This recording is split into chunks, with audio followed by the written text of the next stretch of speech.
Olá, pessoal, eu sou a professora Isa Novas, criadora deste canal aqui do YouTube e também do Instagram, @IsaNovasRodrigues. Você vai me encontrar também no TikTok e também no Spotify, ok? Lá no Spotify eu coloco o projeto do CLV, que é o Clubinho do Livro Velho. Bem, aqui nesse vídeo a gente vai dar início a um novo projeto aqui do canal chamado Literatura na Redação. Você, que é aluno, vestibulando, você sabe o quanto a literatura pode fornecer bom repertório, repertórios riquíssimos para a sua redação e também repertório para a vida, não é mesmo? Então, a partir de agora, eu vou tentar uma vez por mês, não sei se eu vou conseguir todos os meses, mas enfim, trabalhar aqui com vocês algum conto ou alguma crônica, quer dizer, textos mais curtos, e algum texto que seja muito importante, né, na literatura universal e que também pode ser conectado com algum aspecto da sociedade, certo? Então vamos iniciar o primeiro vídeo.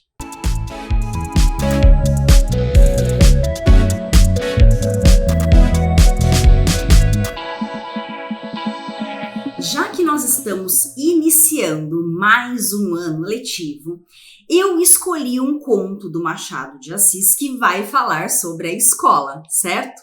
E claro que esse conto aqui a gente vai conseguir conectar com vários aspectos, vamos pensar em redações com temas relacionados à educação brasileira, certo? Só que sobre a redação eu vou falar lá no final do vídeo, depois de fazer a leitura integral e a análise, eu já vou fazendo a análise durante a leitura, certo? E lá no final do vídeo eu vou dedicar alguns minutinhos para a gente conversar sobre a redação. Então vamos lá. O título eu retirei dessa coletânea aqui, o conto do Machado de Assis, tá? Mas ele foi publicado numa coletânea chamada Várias Histórias em 1896, ok? Só que o tempo da narrativa não é de 1896, é um pouco anterior. O tempo da narrativa aqui é de 1840, ok? O contexto histórico aqui, ele também é importante. O título do conto é Conto de Escola, ok? Então vamos iniciar a leitura desse conto. A escola era na Rua do Costa, um sobradinho de grade de pau. O ano era de 1840. Naquele dia, uma segunda-feira, no mês de maio, deixei-me estar alguns instantes na Rua da Princesa a ver onde iria brincar amanhã. Hesitava entre o Morro de São Diego e o Campo de Santana, que não era então esse parque atual construção de gentleman, mas um espaço rústico mais ou menos infinito, alastrado de lavadeiras, capim e burros soltos. Morro ou campo? Tal era o problema. De repente, disse comigo que o melhor era a escola e guiei para a escola. Aqui vai a razão. Então, esse é o primeiro parágrafo do conto, tá? Então, a gente tem aqui um narrador em primeira pessoa, isso é importante, né? Então, ele tá falando dele e da escolha dele, né? Então, esse conto aqui vai trabalhar muito também a questão do papel da escola, né? Do papel do aluno, do papel do professor da escola. A gente vai aparecer aqui um professor também, tá? E a gente vai conseguir comparar. O ano já foi colocado, comentei sobre o tempo da narrativa, 1840, mas a gente consegue sim, apesar de estar lá no século XIX, a gente consegue fazer uma comparação com a atualidade. O que será que mudou? Será que mudou? Então é essa comparação que eu quero que vocês fiquem atentos durante a leitura, tá? O que a escola ensina? A escola ensina apenas o conteúdo formal ou será que ensina também a questão da socialização entre os alunos, né? Só coisas boas ou também coisas ruins? Então, vamos ter todas essas reflexões em mente para a gente seguir com a leitura do conto, tá? E o conto vai sempre apresentar para a gente uma dualidade. Aqui nesse primeiro parágrafo, esse narrador, que é uma criança, tá? É um aluno. Ele está na dúvida, será que eu vou à escola ou será que eu fico brincando na rua? Brincar na rua é mais atrativo, não é mesmo? Só que no final das contas ele decide ir à escola. Agora a gente vai ver a razão a partir do segundo parágrafo. Vamos continuar.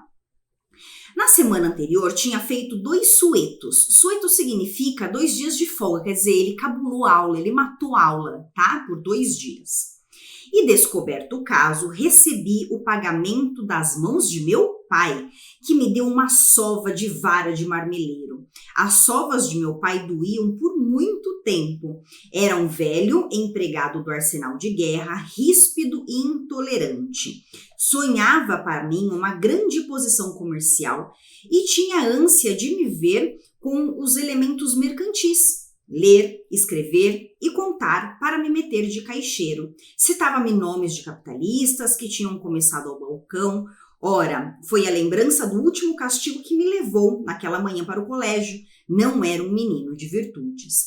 Então, a gente consegue ver aqui também a questão da educação, ainda fora da escola, né? Ele decidiu matar a aula na semana anterior, a esse tempo da narrativa aqui, e ele levou uma grande sova do pai por conta disso, quer dizer, apanhou bastante, certo? E ele fala um pouquinho sobre esse pai e a gente consegue então perceber também como era a criação na época, né? Ou talvez hoje também, né? A gente pode sempre fazer essa comparação, mas era um pai muito rígido, muito ríspido, que só acertava as coisas, né? Só ensinava os filhos por meio do medo, da pancada mesmo, né? Bom, continuando. Subi a escada com cautela para não ser ouvido o mestre. Quando ele fala mestre, que sempre que ele citar mestre, ele tá falando do professor, tá? E cheguei a tempo, ele entrou na sala 3 ou 4 minutos depois. Entrou com um andar manso de costume, em chinelas de cordovão, com a jaqueta de brim lavada e desbotada, calça branca e tesa e grande colarinho caído. Chamava-se Policarpo e tinha perto de 50 anos ou mais. Uma vez sentado, extraiu da jaqueta a boceta de rapé. Gente, ai, o quinto ano que habita em mim, não dou conta disso. Boceta de rapé, o significado quer dizer uma bolsinha, uma caixinha que ele guarda o rapé que eu fumo, tá bom? É isso, vamos voltar para a seriedade do negócio. Então ele extraiu da jaqueta essa bolsinha, tá? Com o fumo e o lenço vermelho, pô-los na gaveta, depois relanceou os olhos pela sala. Os meninos que se conservaram de pé durante a entrada dele tornaram a sentar-se, tudo estava em ordem, começaram os trabalhos. Então ele fala aqui do início, né? Ele ficou, né, no início da manhã entre matar a aula de novo ou ir à escola. Ele decidiu ir à escola por quê? Porque é bom para ele? Não, né, gente? Porque ele ficou com medo de receber de novo aquela mesma sova que ele tinha recebido do pai, tá? Então ele decidiu ir à escola. Quando ele chegou lá, vamos pensar também na questão da relação entre professor e aluno. A gente consegue observar aqui também uma relação de medo, né? Porque ele entra bem silenciosamente, sem que o professor pudesse percebê-lo e tudo mais. O professor, quando chega, ele não fala com os alunos, não cumprimenta, né? Não tem esse contato, né, mais amoroso. O professor simplesmente entra, cuida do material dele ali e tudo mais, tá? E daí eles começam, então, a aula. Seu Pilar, aqui a gente tem uma fala, né? Seu Pilar, eu preciso falar com você, disse-me baixinho o filho do mestre. Então, vamos lá. O nome do narrador, desse menino, desse aluno é Pilar, tá? E o filho do mestre, quer dizer, o filho do professor, ele também estuda na mesma sala e fala com o Pilar, tá? Fala com o aluno, tá bom? Chamava-se Raimundo, o filho do professor, este pequeno, e era mole, aplicado, inteligência tarda. Raimundo gastava 2 horas em reter aquilo que os outros levava apenas 30 ou 50 minutos. Vencia com o tempo o que não podia fazer logo com o cérebro. Reunia a isso um grande medo ao pai. Era uma criança fina, pálida, cara doente, raramente estava alegre. Entrava na escola depois do pai e retirava-se antes. O mestre era mais severo com ele do que conosco. Então, a gente tem aqui uma questão, né, de filho de professor, que acaba tendo um medo além dos outros, né, porque ele pode, além de ser repreendido dentro da escola, ele pode também ser repreendido em casa. E, geralmente, né, aqui ele tá falando que esse professor, ele era tão ríspido com os alunos já tinham medo dele, certo? E o filho ainda mais, tá? Então também reforça, né, esse trecho aqui, reforça a questão da rigidez da educação da época. O que é que você quer? Logo, respondeu ele com voz trêmula. Começou a lição de escrita. Então aqui começa a aula, tá? Custa-me dizer que eu era dos mais adiantados da escola, mas era. Não digo também que era dos mais inteligentes, por um escrúpulo fácil de entender e de excelente efeito no estilo, mas não tenho outra convicção. Note-se que não era pálido nem mofino, tinha boas cores e músculos de ferro. Na lição de escrita, por exemplo, acabava sempre antes de todos, mas deixava-me estar a recortar narizes no papel ou na tábua. Ocupação sem nobreza nem espiritualidade, mas em todo caso ingênua. Naquele dia foi a mesma coisa. Tão depressa acabei, como entrei a reproduzir o nariz do mestre, dando-lhe 5 ou 6 atitudes diferentes. Então, quando ele está falando do nariz do mestre, vamos lá. Primeiro, a gente recebeu aqui uma descrição, uma breve descrição sobre o Raimundo, filho do professor, que não conseguia aprender com tanta velocidade. Então, a gente tem numa sala de aula, isso é muito comum, cada um tem o seu tempo, né, de aprendizado. Só que a gente tem a questão do medo aqui, por conta da rigidez daquela época. O professor, ele não estava apto, né, e isso era social, para entender que cada aluno aprende no seu tempo. Em compensação, a gente tem o narrador, que é muito inteligente, aprende tudo com muita facilidade, e porque ele fica entediado na sala, né, já que ele aprende com muita rapidez e os outros alunos acabam demorando mais, ele termina as lições também mais rápido do que os outros. E o que ele fica fazendo enquanto isso? Ele acaba desenhando o nariz do professor, por exemplo. Quando ele fala de nariz aqui, não é o nariz, tá? É uma expressão para dizer o rosto, a fisionomia. Então, ele passa a desenhar a fisionomia como se fossem caricaturas do professor, tá? E o que ele desenha, então? Vamos continuar. Das quais recordo a interrogativa, a admirativa, a dubitativa e a cogitativa. A dubitativa quer dizer uma expressão de dúvida e a cogitativa uma expressão de como se ele estivesse pensando, tá? Pensativo. Não lhes punha esses nomes, pobre estudante de primeiras letras que era, mas instintivamente dava-lhes essas expressões. Eu acho que aqui também nesse trechinho ficou bem claro que a gente tem esse narrador, ele já é mais velho, tá? E ele está narrando a sua própria história naquela época, em 1840, quando ele era um simples aluno. Os outros foram acabando, não tive remédio senão acabar também. Entregar a escrita e voltar para o meu lugar. Então ele ficou lá enrolando, fazendo desenhos. Quando ele viu que o pessoal estava entregando, ele foi lá, concluiu para entregar também, porque ele também precisava entregar, tá bom? Mas a gente tem sempre essa questão de que é uma sala heterogênea, tá bom?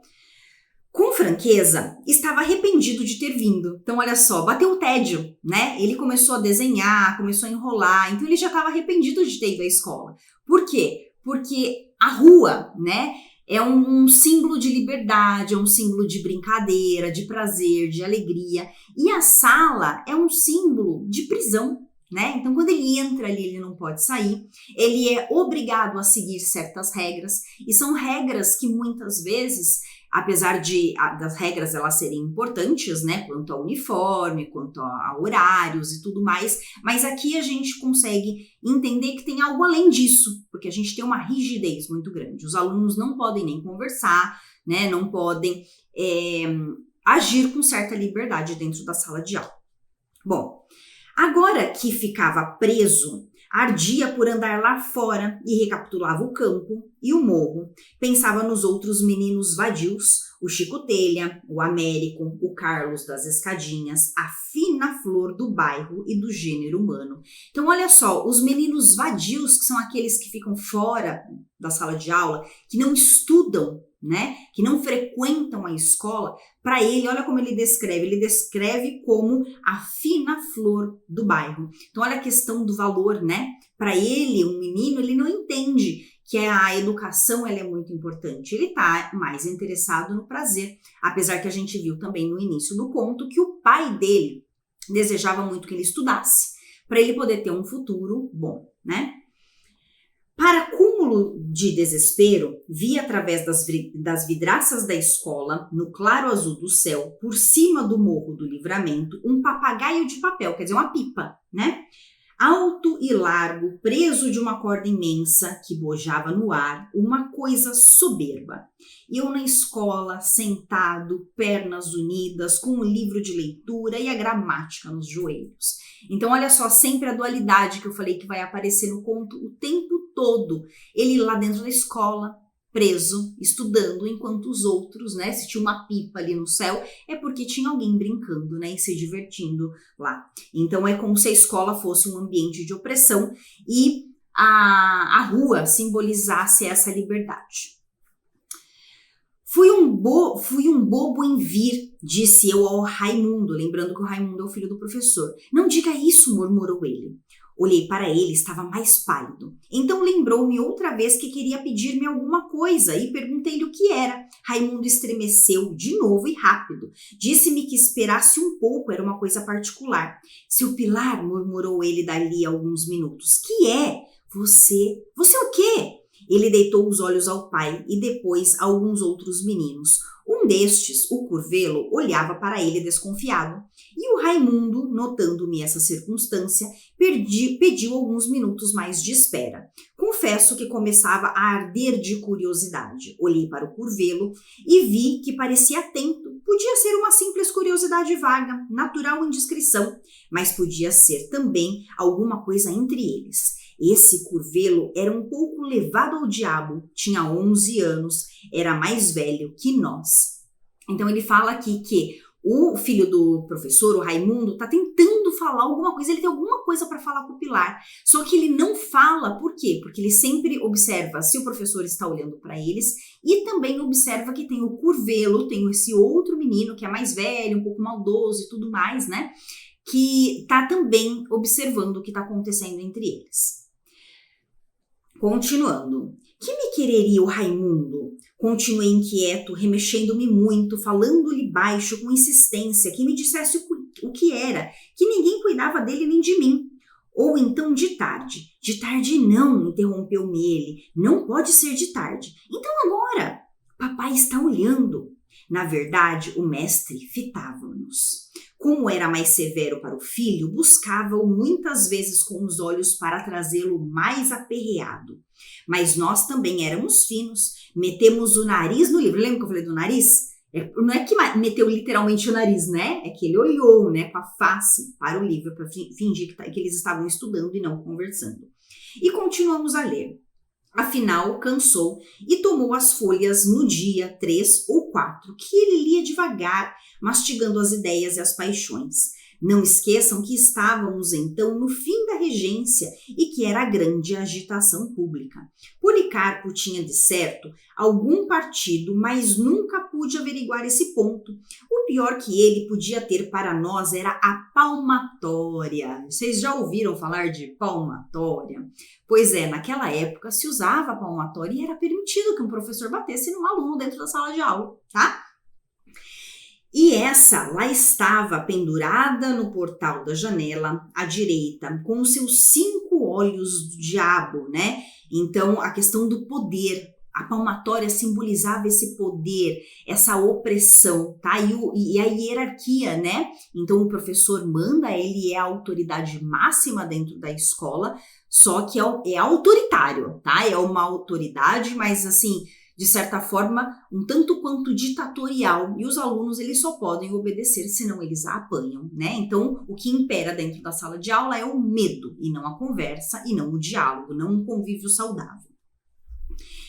Era só levantar a mão, dependurá-la e brandi-la com a força do costume que não era pouca. E daí pode ser que alguma vez as paixões políticas dominassem nele a ponto de poupar-nos uma ou outra correção. Naquele dia, ao menos, pareceu-me que lia as folhas com muito interesse, quer dizer, ele lia os jornais, o professor, né?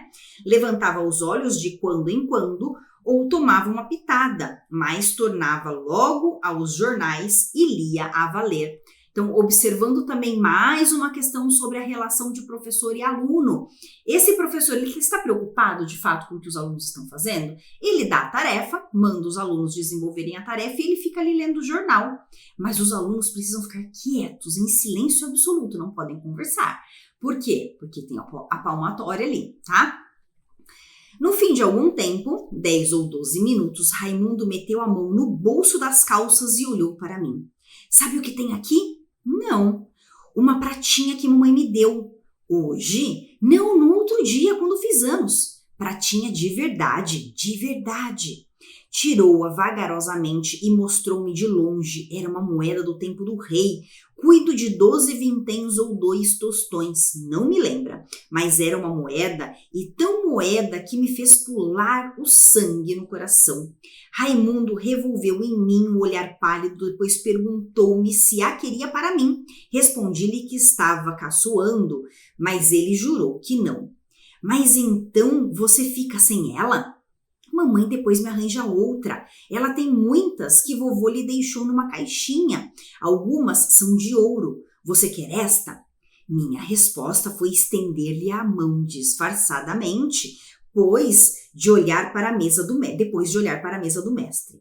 Raimundo recuou a mão dele e deu a boca num gesto amarelo que queria sorrir. Em seguida, propôs-me um negócio, uma troca de serviços. Ele me daria moeda e eu lhe explicaria um ponto da lição de sintaxe. Não conseguira reter nada do livro e estava com medo do pai, e concluía a proposta esfregando a pratinha nos joelhos. Então aqui a gente tem a revelação do conto. Do que, né, qual era o assunto que o Raimundo queria falar com o Pilar. Então ele tinha uma pratinha, né, uma moeda do tempo do rei, então quer dizer, era uma coisa muito desejada, vamos pensar nisso, tá? Que era algo que eles desejavam e tudo mais, que o Pilar não possuía, então era algo do desejo do Pilar. E o Raimundo mostrou a moeda, ofereceu a moeda, mas ele, na verdade, propôs um negócio. Eu te dou a moeda como pagamento para que você me passe a lição, para que você me passe a tarefa, certo? Uma espécie de cola? Pode ser, né? Então você me passa ali a tarefa, a explicação, as respostas e eu te dou a moeda, ok? Então foi essa a proposta. Tive uma sensação esquisita. Não é que não possuísse da virtude uma ideia antes própria do homem. Não é também que não fosse fácil empregar uma ou outra mentira de criança. Sabíamos ambos enganar ao mestre. Então, quer dizer, eles sabem que é errado fazer isso, né? Porque fala aqui da mentira, usa a palavra mentira, fala aqui do enganar o mestre, tá? A novidade estava nos termos da proposta. Na troca de lição e dinheiro, compra franca, positiva, toma lá da cá.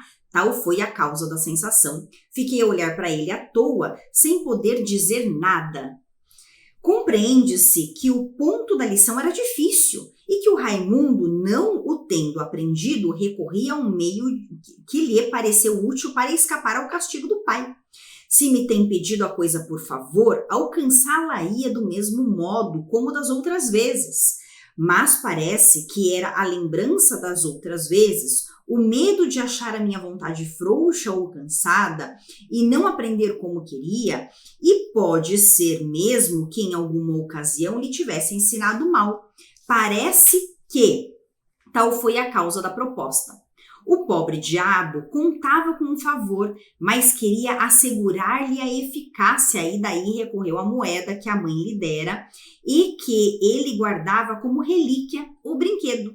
Pegou dela e veio esfregá-la nos joelhos à minha vista como uma tentação.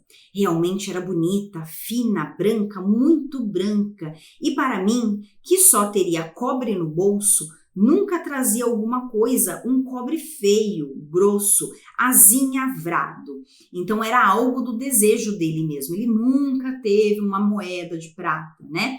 Mas aqui a questão é a seguinte, a gente consegue entender pelo narrador que o que eles estavam fazendo era errado, mas que eles costumavam fazer, né? Passar essa cola, né? Passar a resposta de uma tarefa ou a explicação, né? Em formato de bilhetinho, parece que era algo que eles aqui já costumavam fazer. E o Raimundo fazia sem cobrar nada, né? Ele era ali o mais esperto da sala, então as pessoas pediam esse favor para ele. E ele fazia. Só que ele fica pensando, por que agora ele está oferecendo algo? Porque provavelmente ele está querendo assegurar que eu faça isso com qualidade, né? Que eu passe tudo direitinho para ele.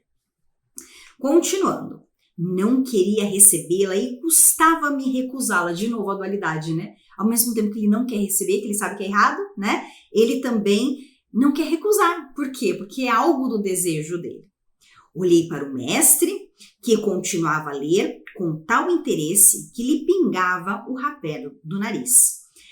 Ande, tome, dizia-me baixinho o filho, e a pratinha fuzilava-lhe entre os dedos como se fora diamante. Em verdade, se o mestre não visse nada, que mal havia. E ele não podia ver nada, estava agarrado aos jornais, lendo com fogo, com indignação. Olha aqui uma outra frase, uma crítica muito importante aqui também, porque ele diz assim, se o mestre não visse nada, que mal havia. É uma certa dissimulação também desse menino, né? Por quê? Será que o não ser visto torna a ação boa? Claro que não, a gente sabe que não, né? No entanto, é o que ele pensa, quer dizer, se não vê, eu não vou receber o castigo, então tá tudo certo, tá? Continuando, tome, tome, o Raimundo oferecendo a moeda. Relancei os olhos pela sala e dei com os do curvelo em nós. Disse ao Raimundo que esperasse. Pareceu-me que o outro nos observava, então dissimulei. Mas daí a pouco deitei-lhe outra vez os olhos e tanto se ilude a vontade. Não lhe vi mais nada, então cobrei ânimo. De cá! Uma outra confirmação textual que a gente tem aqui de que o que eles estavam fazendo não era correto, tá? Por quê? Porque eles estavam com medo do professor ver, eles estavam com medo do curvelo do outro menino ver também, tá bom? E ele estava ali de olho. Raimundo deu-me a pratinha, então quer dizer, o negócio foi feito, né? Sorrateiramente, eu metia na algibeira das calças com um alvoroço que não posso definir. Cá estava ela comigo, pegadinha à perna, restava prestar o serviço, ensinar a lição, e não me demorei em fazê-lo, nem o fiz mal, ao menos conscientemente. Passava-lhe a explicação em um retalho de papel que ele recebeu com cautela e cheio de atenção. Sentia-se que despendia um esforço 5 ou 6 vezes maior para aprender um nada, mas contanto que ele escapasse ao castigo, tudo iria bem. Então o negócio foi feito. Pegou a pratinha, escreveu a tarefa e passou o bilhete. De repente olhei para o curvelo e estremeci. Tinha os olhos em nós com um riso que me pareceu mau. Disfarcei, mas daí a pouco, voltando-me outra vez para ele, achei-o do mesmo modo, com o mesmo ar, acrescendo que entrava a remexer-se no banco impaciente. Sorri para ele e ele não sorriu, ao contrário, franziu a testa, o que lhe deu um aspecto ameaçador. O coração bateu-me muito. Precisamos muito cuidado, disse eu ao Raimundo. Diga-me isto só, murmurou ele. Fiz-lhe sinal que se calasse, mas ele instava e a moeda cá no bolso lembrava-me o contrato feito. Ensinei-lhe o que era, disfarçando muito, depois tornei a olhar para o curvelo, que me pareceu ainda mais inquieto, e o riso dantes mal estava agora pior. Não é preciso dizer que também eu ficara em brasas, ansioso que a aula acabasse, mas nem o relógio andava como das outras vezes, nem o mestre fazia caso da escola. Estilia os jornais, artigo por artigo, pontuando-os com exclamações, com gestos de ombros, com 1 ou 2 pancadas na mesa, e lá fora, no céu azul, por cima do morro, o mesmo eterno papagaio, guinando a um lado e outro, como se me chamasse a ir ter com ele. Imaginei-me ali, com os livros e a pedra embaixo da mangueira e a pratinha no bolso das calças, que eu não daria a ninguém, nem que me cerrassem. Guardá-la aí em casa, dizendo à mamãe que a tinha achado na rua, para que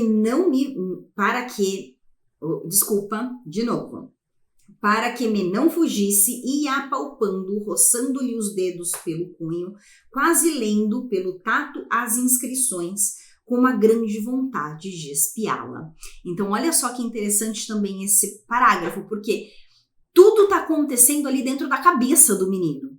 Fora, tudo continua do mesmo jeito, né? A gente tem ali o professor que continua lendo os jornais, não está prestando atenção nos alunos. A gente tem o curvelo, né, que está de olho nos dois. Nós temos o Raimundo, e o Pilar, que estão ansiosos porque eles estão ali passando aquele bilhetinho, né? O acordo entre eles foi feito e está sendo realizado. Lá fora tem alguém ainda que está soltando pipa, né? E ele fica ali com a cabeça pensando mil coisas enquanto tudo isso está acontecendo. "Ô, seu Pilar!" bradou o mestre com voz de trovão. Então aqui a gente tem a interferência do mestre, do professor, né? "Ô, seu Pilar!" bradou o mestre com voz de trovão. Então vamos observar isso, né? A voz deles. Quer dizer, o Pilar foi chamado pelo professor. Estremeci, como se acordasse de um sonho, e levantei-me às pressas. Dei com o mestre olhando para mim com cara fechada, jornais dispersos, e ao pé da mesa, em pé, o Curvelo pareceu-me adivinhar tudo. "Venha cá!" bradou o mestre. Fui e parei diante dele.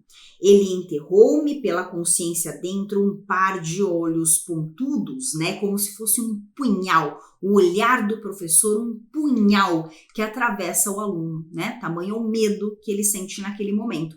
E vamos também observar que o Curvelo está ali. Então, o que significa isso? O Curvelo, dedo duro, certo?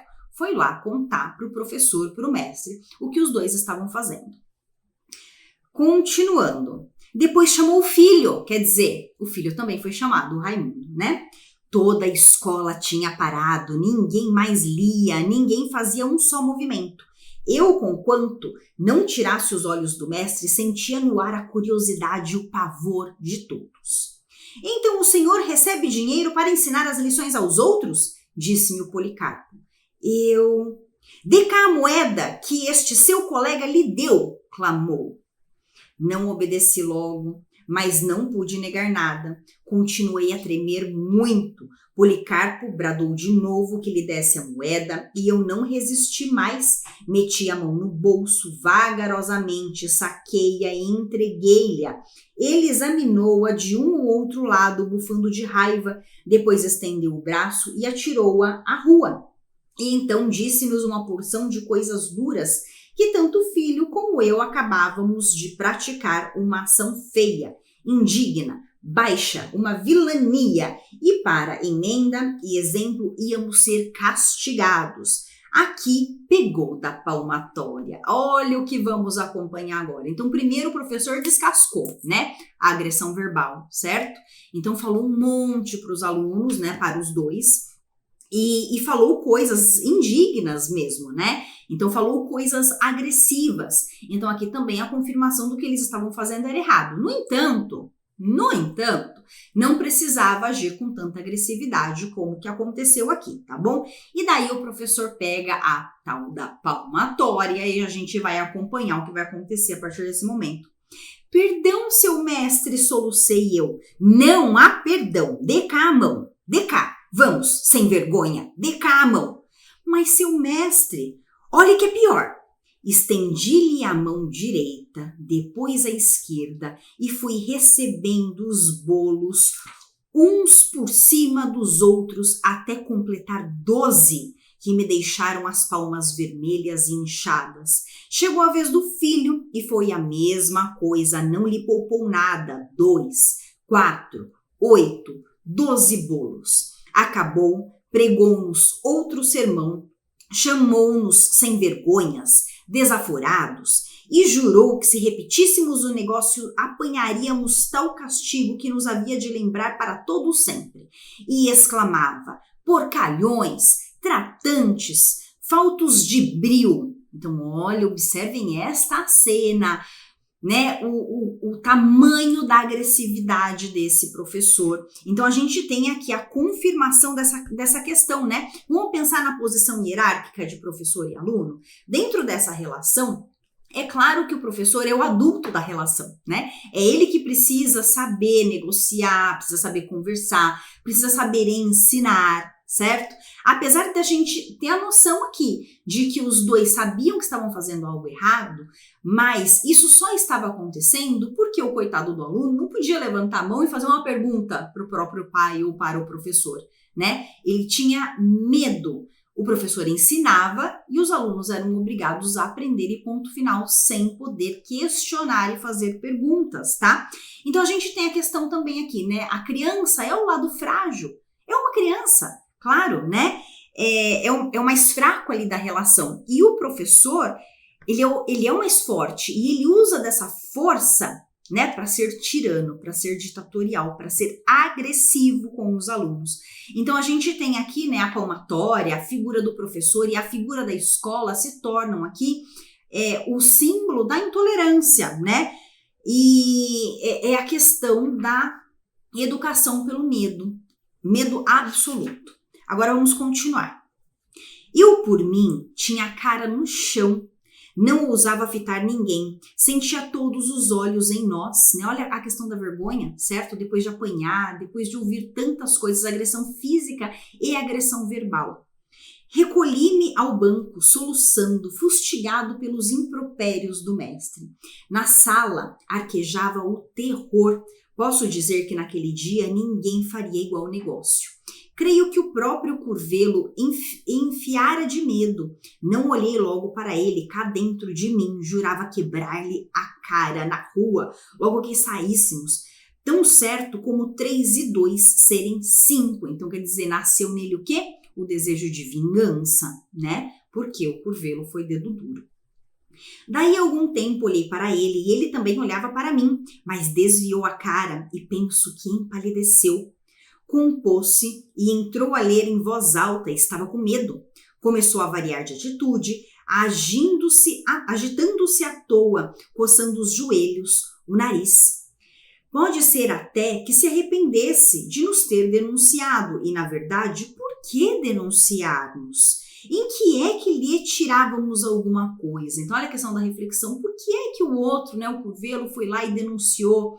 Por que que ele foi dedo duro? A gente estava fazendo mal nenhum para ele, né? Tu me pagas, tão duro como osso, dizia eu comigo. Veio a hora de sair e saímos. Ele foi adiante apressado e eu não queria brigar ali mesmo, na Rua do Costa, perto do colégio. Havia de ser na Rua Larga de São Joaquim. Quando, porém, cheguei à esquina, já o não vi. Provavelmente escondera-se em algum corredor ou loja. Entrei numa botica, espiei em outras casas, perguntei por ele a algumas pessoas. Ninguém me deu notícia. De tarde, faltou à escola. Então, o Curvelo, o dedo duro, ficou com medo, tá? Fugiu do pilar. Em casa, não contei nada. Então, a gente tem até essa questão, porque a gente está falando muito da escola, mas a gente pode entender que esta opressão ela acontece em todos os ambientes, inclusive em casa. Por quê? Porque ele também pensa nas mentiras que ele vai contar em casa. Então, quando ele ganha a pratinha do amigo, ele não fala, ele diz aqui que ele vai mentir para a mãe. Ele não vai dizer que foi uma troca, né? Não vai contar a verdade, né? Ele vai dizer para a mãe que ele encontrou na rua. Então, tem sempre essa questão também da mentira, né? A construção das personagens do Machado de Assis é uma construção muito fantástica, gente, porque ele constrói pessoas assim como as pessoas são, né? As pessoas, ninguém é 100% do bem ou 100% do mal, né? As pessoas sempre têm os dois lados. Então, a gente é um ser complexo, né? E o Machado de Assis coloca isso. Apesar do menino não merecer o tal castigo e toda essa opressão, né? E ele ser uma vítima da sociedade aqui, a gente também tem o nascimento de todas essas coisas ruins dentro dele. O desejo da vingança, a mentira, o desejo de matar a aula e preferir a brincadeira. Então, tem uma série de coisas, né? Que são implantadas na característica, né, no hábito de vida desse menino, no caráter desse menino, mas porque a sociedade acaba construindo tudo isso. A opressão, né, corrobora com a mentira, por exemplo, né, contribui para que a mentira aconteça. Então é isso. Continuando, em casa não contei nada, é claro, mas para explicar as mãos inchadas, menti à minha mãe. Disse-lhe que não tinha sabido a lição. Dormi nessa noite, mandando ao diabo os 2 meninos, tanto o da denúncia como o da moeda. Né? O da denúncia, o Curvelo, né, que denunciou, que foi o dedo duro, e o da moeda, né, o Raimundo, que pediu o favor. E sonhei com a moeda, sonhei que ao tornar à escola no dia seguinte, dera com ela na rua e a apanhara sem medo nem escrúpulos. De manhã, acordei cedo. A ideia de ir procurar a moeda fez-me vestir depressa. O dia estava esplêndido, um dia de maio, sol magnífico, ar brando, sem contar as calças novas que minha mãe me deu, por sinal que eram amarelas. Tudo isso e a pratinha. Saí de casa como se fosse trepar ao trono de Jerusalém. Piquei o passo para que ninguém chegasse antes de mim à escola. Ainda assim, não andei tão depressa que amarrotasse as calças. Não que elas eram bonitas, mirava-as, fugia aos encontros, ao lixo da rua. Então ele começa a ir embora. A gente está indo para o último parágrafo do conto agora, tá? Então ele começa agora a ir para a escola, ele está saindo de casa, né, para ir para a escola, e a intenção dele é reviver aquele momento, ver se ele encontra a moeda, né, que o professor jogou fora e tudo mais. Então vamos ver o que vai acontecer aqui. Na rua, encontrei uma companhia do batalhão de fuzileiros, tambor à frente, rufando, então no caminho, tá, para a escola. Não podia ouvir isto quieto. Os soldados vinham batendo o pé rápido, igual, direita e esquerda, ao som do rufo, vinham, passaram por mim e foram andando. Então ele encontra soldados marchando, né, com tambores, então tem uma música, né, e eles estão ali marchando e tocando aquela música e tudo isso encanta. É um menino, né, ele fica encantado. Eu senti um comichão nos pés e tive ímpeto de ir atrás deles. Já lhes disse, o dia estava lindo. E depois o tambor. Olhei para um e outro lado, afinal não sei como, entrei a marchar também ao som do rufo, creio que cantarolando alguma coisa, Rato na Casaca, é o título de uma música, tá? Não fui à escola, acompanhei os fuzileiros, depois enfiei pela saúde e acabei amanhã na Praia da Gamboa. Voltei para casa com as calças enxovalhadas, sem pratinha no bolso, nem ressentimento na alma. Então, ele matou a aula de novo, né? O tambor, a música acabou distraindo o menino quando ele estava indo à escola, né? No caminho, e ele acabou seguindo os soldados por conta daquela música, né? Da alegria da música. E depois, claro, que ele abandonou aquilo ali, foi pra praia, né? Foi curtir. E daí é muito interessante a gente observar que ele voltou para casa no final do dia sem a pratinha, né? Então, quer dizer, a pratinha deixou de ter um grande significado para ele, de ser o grande desejo dele, porque ele queria ir à escola para ver se ele encontrava a pratinha no chão, já que o professor tinha jogado, né? Mas também sem nenhum tipo de ressentimento na alma, né? Quer dizer, sem culpa, né? Isso é muito importante observar, porque será que toda aquela rispidez e aquela opressão que ele vivia dentro da escola, em casa, na sociedade como geral, ensina? Será que isso ensina de fato? Né? A criação e a educação pelo medo, será que são eficazes? Porque na verdade ele não aprendeu. Ele apanhou do pai outro dia, porque ele matou a aula, certo? Sofreu uma agressão do professor no dia anterior e matou a aula de novo, né? Então será que ele aprendeu alguma coisa? De fato, não. E contudo, a pratinha era bonita e foram eles, Raimundo e Curvelo, que me deram o primeiro conhecimento, um da corrupção, outro da delação, mas o diabo do tambor. E assim acaba o conto, gente, né? E é um conto muito, muito interessante porque a gente consegue observar que a escola, né, é um ambiente que se aprende muitas coisas, mas não só, foi um questionamento que eu levantei lá no início do conto, né, mas não apenas o conteúdo formal, ensina também na convivência, coisas boas e coisas ruins. Aqui ele aprendeu, né, duas coisas naquele dia anterior, segundo a reflexão dele. Ele aprendeu a corrupção com o Raimundo, né, que deu a moeda, e ele aprendeu a delação, né, o fato de ser dedo duro com o Curvelo. E termina com, né, a oração assim, né, com a frase, né, na verdade. Deixa eu ver aqui. Que me deram o primeiro conhecimento, tá? Um da corrupção, outro da delação. Mas o diabo do tambor, quer dizer, esse diabo do tambor é a alegria, é a doçura da vida, é o prazer, tá?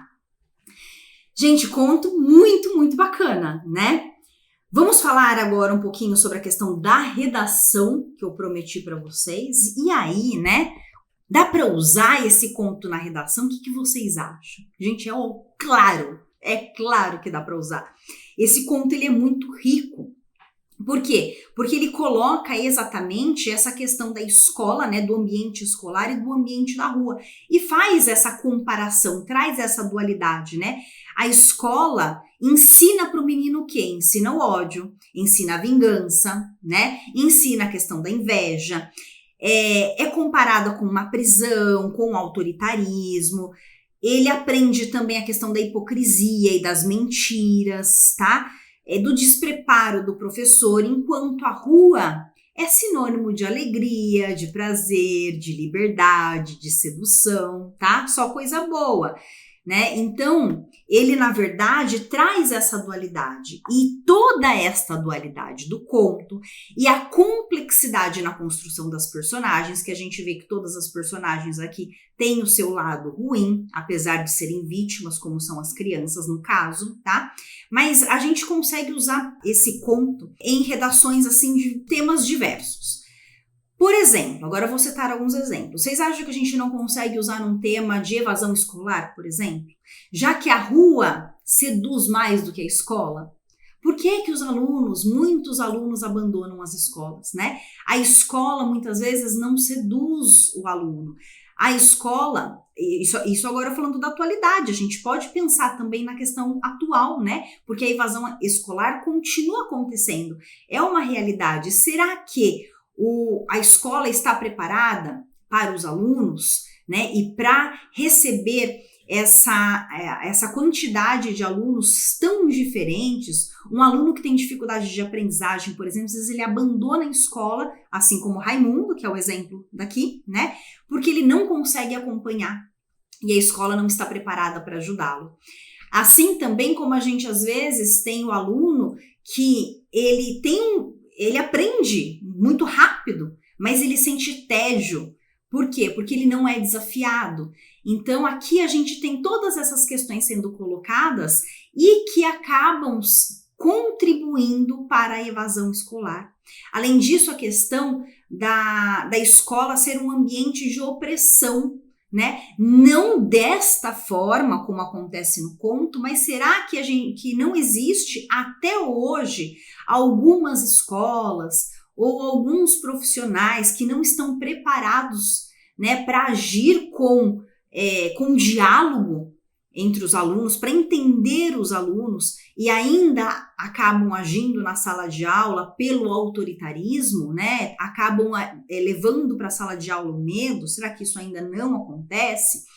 Né? Então, assim, a questão da evasão escolar, ela pode, aparecendo como tema de redação, vocês podem usar esse conto também, né? A questão da qualidade da educação do Brasil, né? Do passado e de hoje. Será que a educação, né? Vamos refletir sobre a qualidade da educação. Se apareceu um tema falando sobre a qualidade da educação no Brasil, será que as escolas brasileiras estão preparadas para atender às necessidades dos seus alunos? Será também que esses desafios, né? Vamos pensar na questão da escola, né? Do outro lado, uma temática que vai falar sobre o processo de ensino-aprendizagem. Será que quais são os desafios, né, enfrentados pela comunidade escolar, pelos professores, coordenadores e diretores, para que eles consigam ter acesso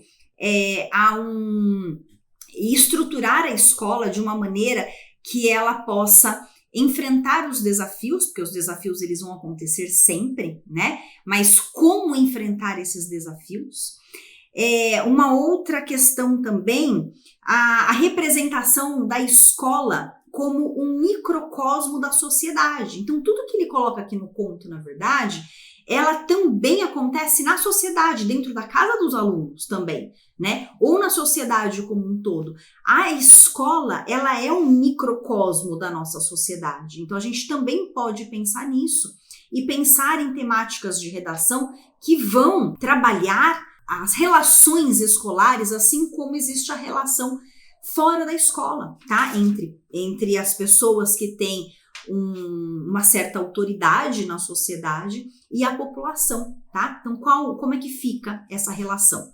Porque a escola acaba reproduzindo aquilo que é a sociedade, aquilo que é lá fora, tá?